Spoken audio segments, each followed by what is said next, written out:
Okay, that sounded great, but I think I could hear a little more from the viola section. Maybe just bring your part out a little bit more. Got that? Okay, same section. Large ensembles are inefficient learning environments for developing musicians.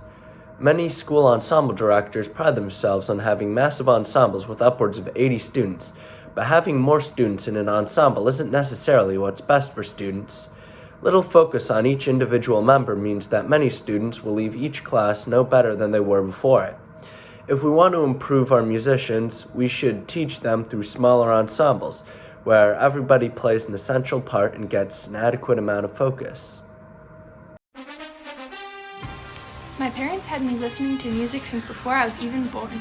As a baby, they would always play music whenever I was awake. They played music of all different genres and styles from around the world. I don't know what my parents did for me as a baby. They taught me how to poop, I guess.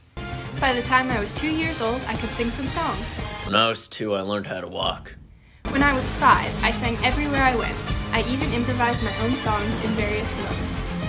When I was 5, I played t-ball. When I got to join band in middle school, I instantly fell in love with my instrument. I practice every day because I love getting better. My parents forced me to do band in middle school. Music was hard to read, and I made a lot of mistakes. I never really felt like I was getting better. I quit after 2 years. Music education doesn't just start in the classroom. Studies have shown that fetuses can listen to music and learn from it as soon as the ears are developed. Infant and early childhood music education is extremely vital to the development of musicians, as learning music at a young age cultivates musical instincts.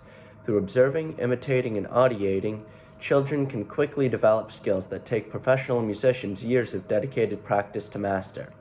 To help your kids develop, expose them to music from many cultures and genres through speakers and live performances.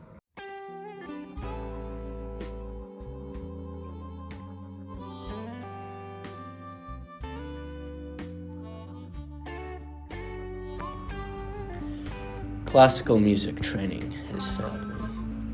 My parents were huge fans of classical music, and they made sure I had classical music training starting at a young age.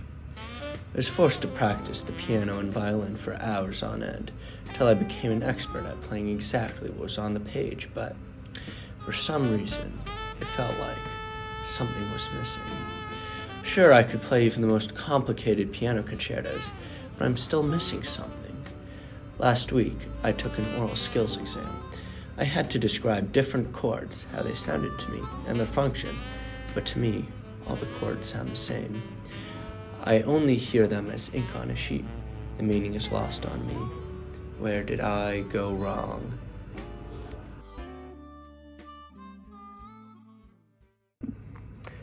Classical or traditional music learning is not the end-all be-all when it comes to music education. Although it is great at teaching some skills, other skills like improvisation, interpretation, and oral skills aren't properly developed. The best music education includes both classical and casual learning practices.